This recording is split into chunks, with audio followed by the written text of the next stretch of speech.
What's up, everybody? DisThunder here, and today, finally, we're going to take a look at the Mezco 112 Collective Indiana Jones and Major Toht action figures.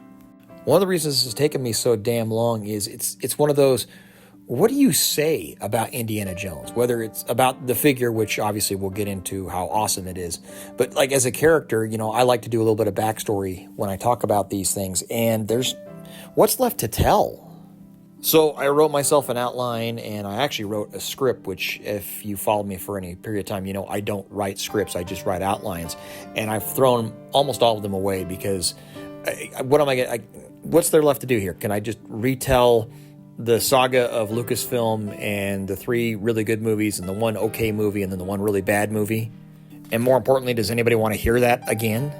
So I said to hell with all that, and I'm going to bring up something that maybe some people don't know about. From about 1981, and I believe it runs to about 1986, the original comic book rights holders for Indiana Jones was Marvel Comics. And they got to do like a 3-issue adaptation of Raiders of the Lost Ark that led into an ongoing series that was the Further Adventures of Indiana Jones. And like I said, I think that ran until about 1986. If you ever found yourself kind of wanting to enjoy chunks of say a lost episode or a lost film in between the Indiana Jones movies, this is where I would start if I were you. The books are not amazingly well written, but they're obviously competitive with its similar titles in the 80s. But what I really like about them is they added a lot of character growth and kind of a branching story arc that runs kind of parallel to the movie continuity, but different in its own ways. Sala and Marion and Marcus Brody have a lot more to do in the comics than obviously end up having in subsequent movies. But it still kind of fits together. But if you want something a little bit more contemporary, although they're still 30 plus years old now, Dark Horse picked up the rights in the 90s, I think 1990, 1991. And the first books that they produced were an adaptation for Indiana Jones and the Fate of Atlantis, which, if I ever become a Let's Play channel or if I start doing video game stuff, I will do a playthrough of that game for DOS. So yeah, instead of trying to do an overview of Indiana Jones history, what I instead will do in this opening part is recommend either playing The Fate of Atlantis or reading the adaptation if you can. I think you'll enjoy both, but especially the adaptation. I don't want to say anything else because I don't want to spoil it, but it was really well done, especially for the time. So with that cop out of an intro out of the way, let's go ahead and start looking at the figure himself. Here is Indy with his jacket off so we can look at the articulation a little bit better. Here is said jacket, in case you want a closer look. They did some really nice detail work on the waist straps and the pockets, and there's a little bit of wear along the seam lines, but they didn't go too crazy with it, which I appreciate. Getting into the figure himself, you can see he has 2 belts, but they're actually one piece together, with the pistol belt just laid over the top of his pants belt, with this very nice leather holster that does take a little bit of training to get where you want it to. It has a tendency to look kind of funny, but I found that if I tuck that smaller clothes strap in, it looks a little bit better. And you can see it's just kind of attached by some string there, which may need to be reinforced at some point, but it's okay for now. Here is his messenger bag, which should be on the inside of the jacket, as you probably know. And there is his whip. This coiled up one is obviously the best of the group. He does come with a couple of loose ones that just didn't quite hit the mark for me, honestly. They're probably fine for action poses. I think I'm going to need to find a piece of wire or something and make my own. Because, yeah, the plastic's just not doing it for me. But that's a minor thing to worry about. And we come back up to the head sculpt here. You can see that is actually a separate piece for his hair. That's how the hats interchange. Let me show you really quick here. Get a hold of it. You can pop it loose from his scalp. Okay, it's a little harder than it looks. There we go. And you can see it has this kind of squared peg on top that holds them in place. And once you've got the hat or the hair removed, then you can swap out to the hat, like so. And this little gimmick works on all of the included heads. My favorite is this one with the little bit of smirk on it, which I think is probably also everybody's favorite. But you also have the option for a slightly more angry or focused head. And then lastly, there is, hang on here, I dropped it while I was trying to film this, sorry. We've got the open mouth, kind of shock expression head, which I haven't played around with a whole lot. But regardless, yeah, any of these heads, you can put this hairpiece on or the hat to your heart's content. Coming back to the articulation here, we've got a ball-jointed shoulder. Oh, you know what? I didn't go over this. There is a double ball-jointed neck there, one that goes on the collarbone, one goes to the top, which is different from Toht, which we will get to later. But as you can see, it has an excellent range of motion to it. Anyway, back to the shoulder. So ball-jointed shoulder, bicep swivel. Range on the shoulder is pretty good, even with a dress shirt on. It gets up to about there before the seams get tight. Out is fine. And then a pretty solid double-jointed elbow. Same thing, pretty good range there. And of course, the usual Mezco ball-jointed wrist. His torso joints are also pretty well-rounded. I mean, you've got a pretty good range forward and a decent range back. Waist joint in there, and then we've got the ball-jointed hips. Again, for guys in dress pants, Mezco does pretty damn well. Out and forward are really not a problem, and a surprisingly good bend on a double-jointed knee. People have complained a little bit about his ankle range. They are a little stiff, but I haven't really had any trouble with them myself. I think they're fine.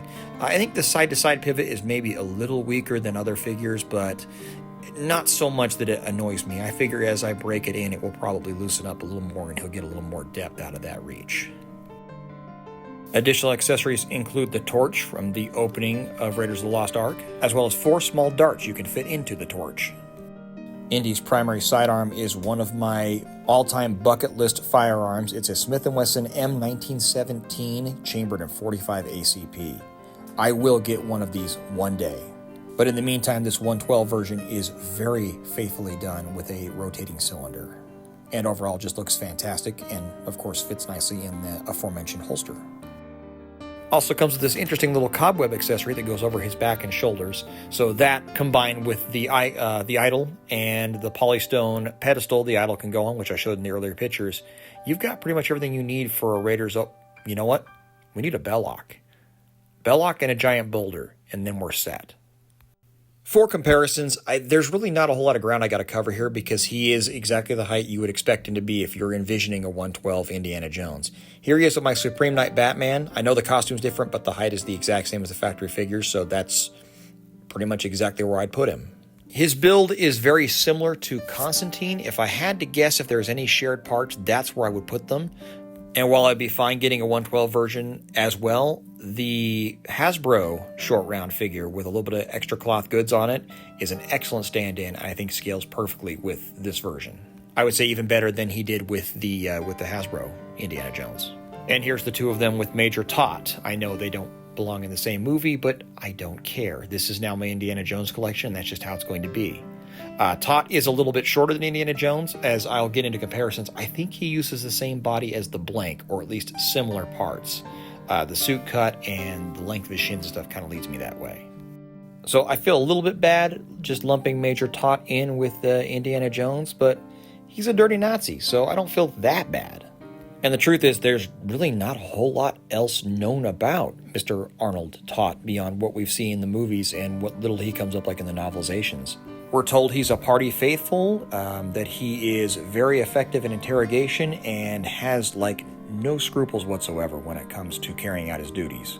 And while he does come across rather scary and intimidating, the reality is throughout the course of the movie, he pretty much fails at everything he sets out to do. So you get to be on the back end of the Indiana Jones review. That's your fate. Going over Toht's accessories, we can first start with his leather jacket, which is fairly similar to other leather jackets we have in 112. It does have a wired waistband that you can use to kind of tuck his sleeves into to get that more just over his shoulders look that he has in the movie. And it works okay. I mean, I guess if you really want to, you could stitch those sleeves down to his side so that it looks proper, but I'm sure if you mess with it long enough, you can make it look good. It comes with his trademark fedora and his wire-rimmed glasses. The glasses are also removable. You can put them on his various heads. Ooh, I just noticed that. Be careful. Looks like the suit collar has a little bit of rub on his skin tone there. That's a bummer. Anyway, so glasses can come off there. They kind of have a little peg behind his ears. You look like a swarmy face sculpt. It's on a single joint there instead of the double-jointed neck. There's a ball-jointed shoulder with a bicep swivel, of course. Double-jointed elbow. All pretty good for a guy in a suit, and the usual Mezco wrist. For abdominal range, pretty good forward and backward there. Again, for a closed suit coat, not bad. Swivel at the waist, good ball-jointed hips, got a decent range out and to the side. And then there is a standard double jointed knee. Not quite as deep a range, probably because I think his shins are a little bit shorter than Indy's, but his ankle pivot is not bad. So he's got that going for him. Here is his Luger P8, which I will talk about a little bit more later with his trigger hands. But there are also gloved trigger hands and a gloved open hand if you prefer to have that look. And there's the Red Hot Poker from Raven's bar, Marion Ravenwood's bar. And to sort of back my claim, this is Major Toht with the blank, who they look to be, as far as like the length of the arm, hell, even the cut of his suit coat, very close. So that would be my best guess is where the donor body came from here. Both these suits are also very prone to collecting lint, even though they're fantastic looking. But yeah, as you can see back to back here, even the shoulder height and, really the only difference is being the neck height. Hell, even the hats are pretty similar now that I'm looking at it like this. So, yep, confirmed. I think it's the same body. Here he is with my favorite suit body to date, Prune Face. And yeah, as you can see, there's a definite height difference. There's definitely a build difference too, where Prune Face is a bit more squared off. He's got more squared shoulders. But it is truly good times as a customizer to be this spoiled for good quality suits and suit bodies. Here is a closer look at Major Toht's scarred hand from the, is it the headpiece that he takes from, or he tries to take from Marion in the bar fight. I'm actually looking at the picture now, realizing that my camera focused on his face and not on his hand, but trust me, it's there. It's really well done. And this is Editor Dustin coming back to look at it again, and yeah, it's really hard to get a good picture of this thing in his hand, but both the headpiece and the scarring is really cool. It just, I'm having a hard time getting it in pictures. Maybe I should have done them outside. Now here is a little closer look at Toht's Luger P8, which is actually nicely done, if a bit basic for a Mezco pistol. I guess I'm getting kind of spoiled. The Luger has a really unique top action for the cocking and the ejector, so that would have been kind of cool to see them do in this scale, although it may have been kind of fiddly and prone to breakage, so I can understand why they didn't. But I want to bring up an inaccuracy here that actually kind of works itself out. In the movie, Toht actually uses a Walther P38. It's a fantastic little 9mm. I own one myself, as a matter of fact. But in actuality, the P38 is kind of anachronistic in Raiders of the Lost Ark, because the movie takes place in, I believe, 1936. And, of course, the P-38, by its name, came out in 1938. There might have been a few prototypes out there, but probably very, very few, and certainly not out with like a field operative. So by giving him the Luger, it actually corrects the historical accuracy. So there you go. Major Toht also comes with 3 additional heads, and really they require no explanation. I'm going to slideshow them here for you. Here he is with the other slightly damaged set of glasses with the yelling head. And I'm sure you guys can guess what happens next. Here he is with the second head with the fully red lensed glasses. And his other alternate hands, which are, well, they don't look so good, do they? And then lastly, one of the most iconic, actually terrifying scenes that I can remember from a movie as a kid, with both the flesh-eroding hands. Do I need these? No, probably not. Do I blame them for including them? Not a damn bit. I mean, I don't know what else you could possibly do with a character like Major Toht but include the head sculpts and the hands to do this. Now, that's not entirely true, because if you're going to include anything else with Major Toht, it almost has to be the Ark of the Covenant. I suspect this is probably the major selling point for most people for buying this set, and I can definitely say it doesn't disappoint. Again, I thought the Hasbro one was pretty good, but in comparison, frankly, there really is no comparison. The paintwork and the sculpt work on it is fantastic. Looks just like it did in the movie. It has the 2 rods for carrying, or carrying handles, I don't know what you want to call them, and a removable top, as well as a little but effective electronic feature included inside.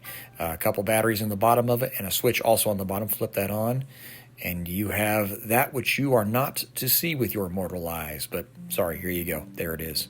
It actually looks better in picture than I would have thought, but in person, it's really impressive. It's got a really strong glow and a good luminescence, and that kind of almost textury quality in the plastic inside of the Ark comes across really well.